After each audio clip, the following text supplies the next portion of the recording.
네, 올여름 극한호우가 반복되면서 기후위기를 새삼 실감하는 분들이 늘고 있죠. 기후 이야기를 쉽게 풀어보는 기후탐사대 순서에서 이 내용 자세히 다뤄보겠습니다.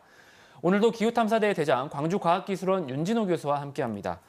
자, 교수님, 저희가 지난달 방송을 한 게 지금 한 달이 지나지 않았는데 약 2주 사이에 2번이나 기록적인 폭우가 쏟아졌습니다. 이 우려를 하고 위험을 경고하신 바도 있는데 특히 지난 3일 폭우도 기세가 대단했습니다. 원인이 뭐였을까요? 네, 8월 3일경에 서해상에서 아주 작은 저기압이 하나 발달을 하기 시작을 했고요. 그 저기압 주변으로 비구름이 만들어졌고 이제 그 저기압 그 비구름이 이제 하필 무안 지역으로 상륙을 했고 광주로 이렇게 쭉 이동하면서 그 경로상에 있는 지역에 굉장히 많은 비가 내렸던 걸로 보시면 되고 기상청 분석으로는 원래 그 저기압의 시작은 그 8호 태풍의 잔여물이라고 보시면 됩니다. 네. 그리고 지금 8월 달에 부는 남서풍 같은 경우에는 항상 습하고 덥기 때문에 그 저기압의 일종의 땔감 같은 역할을 했고 이제 좀 빠르게 아주 단시간에 말씀드렸지만 처음에 그렇게 강하지 않은 저기압이 발달했던 것으로 보입니다. 알겠습니다. 여러 요인이 좀 중첩됐던 걸로 보이고요. 지난달 극한호우도 그랬지만 이번에도 기존의 상식을 뛰어넘는 숫자가 나왔습니다. 시간당 142.1mm, 이 8월 3일 무안공항 관측소에서 기록이 된 수치인데 저희가 집중호우 하면 보통 시간당 뭐 30, 50 이런 얘기를 하곤 했는데 142 이게 어느 정도입니까? 그러니까 정확한 수치는 좀 이게 비교를 객관적으로 좀 해봐야 되는데 그냥 쉽게 생각할 수 있는 건 저 정도 비가 1시간 동안 왔다는 건 그냥 샤워기를 틀어놓고 1시간 아주 강하게 틀어놓고 그 정도의 비가 왔고요. 8월 한 달 평균 강수량이 광주 같은 경우는 한 326mm 정도 되는데 그 절반가량이 하루 그리고 몇 시간 내에 이렇게 내려버렸던 그런 현상이었습니다. 그러니까 이제 기존의 어떤 집중호우 개념보다도 훨씬 더 많은 양이 한꺼번에 짧은 시간에 온 상황이었고요. 자, 7월 17일 폭우 역시 이게 뭐 일 최고 강수량을 깬다든지 이게 기록적이었습니다. 말 그대로. 7월과 8월 잇따라 발생한 두 극한호우 현상이 공통점이 있을까요?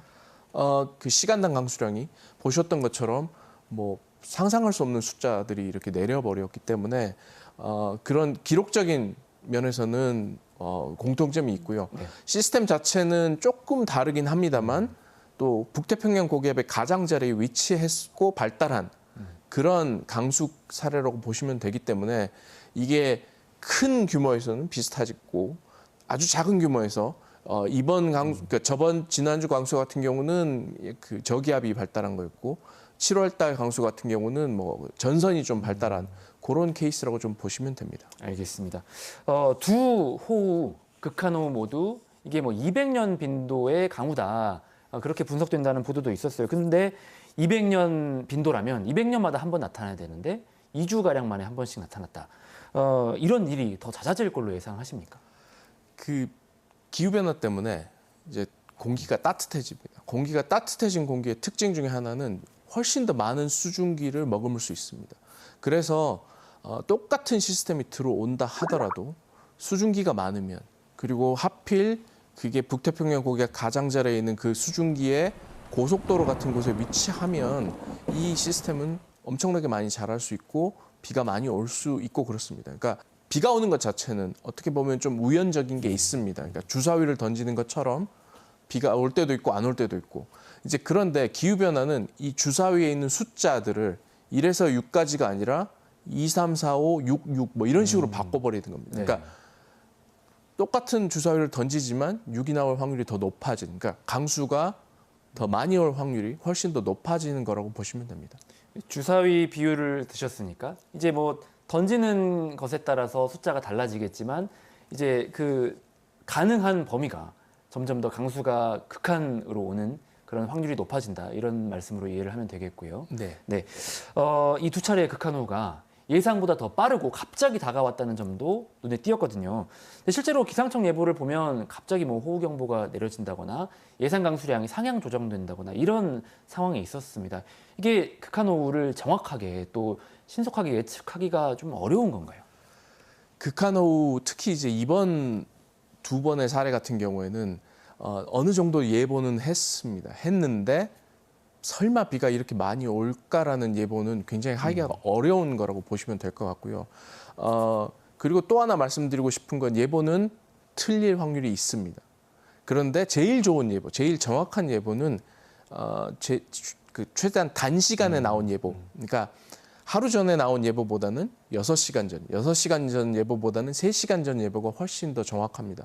그래서 이런 극한 강수 같은 경우는 예보가 정말 어렵다는 걸 좀 알고 계시고 그리고 이런 거에 대비하는 제일 좋은 방법은 좀 귀찮으시더라도 계속 예보를 확인하는 게 제일 좋습니다. 그래서 예보가 상황이 계속 업데이트가 되고 그에 맞춰서 뭔가 준비를 하시는 게 제일 좋을 것 같습니다. 오전에 예를 들어서 기상 예보를 확인했다고 해서 그걸 끝까지 머릿속에 가져가지 마시고 기상 예보를 계속 확인해서 업데이트하라. 이런 말씀으로 이해를 하면 되겠군요. 아까 이제 기후 위기로 인해서 수증기 양이 증가했다는 말씀을 해주셨는데 이 극한호우가 기후 위기 때문이다. 이게 인과관계가 정확히 나온 건 아니죠? 앞서 말씀드린 것처럼 강수량은 변동성이 굉장히 큰 변수입니다. 그래서 그런 인과관계를 찾아내기가 조금 어렵습니다. 그러니까 다르게 비교를 하시면 폭염 같은 경우는 이제 그 인과관계를 찾아내기 굉장히 쉬운 현상이 되어버렸는데 강수는 여전히 어렵습니다. 어렵기 때문에 저희가 연구 결과들을 보면 일부 지역에서는 그런 현상이 발견이 됐다. 이제 자료가 확실히 이야기해준다라고 이야기를 하는데 점점 더 그런 방향으로 가고 있다라고 보시면 될 것 같습니다. 가설이 퍼즐 조각 맞추듯이 점점 더 증명이 되고 있는 상황. 네. 오늘도 이제 강한 비가 예보가 됐는데 사실 지난 호우 종료 이후에 곧바로 폭염주의보가 내리기도 했습니다. 저희가 최근 기상특보 자료도 준비를 해봤는데 이 호우특보 그리고 폭염특보 이게 반복적으로 나타나다가 이게 겹치는 날도 발생을 하더라고요. 이 폭염 호우가 계속 번갈아가면서 나타나는 현상. 이게 이번 여름뿐만 아니라 앞으로 패턴화되고 또 이런 경향이 굳어질 거라고 보십니까?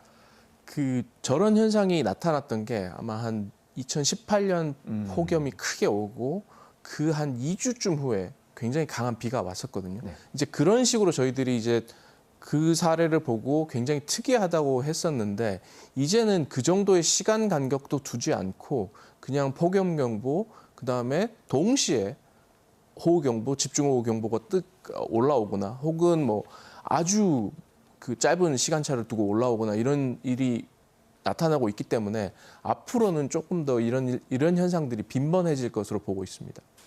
말 그대로 극한 호우와 극한 폭염을 오가는 양극단의 날씨에 대비하기 위한 재난 시스템 점검도 필요하겠네요. 네, 지금까지 광주과학기술원 윤진호 교수와 기후탐사대 함께했습니다. 네, 교수님 오늘 말씀 고맙습니다. 고맙습니다.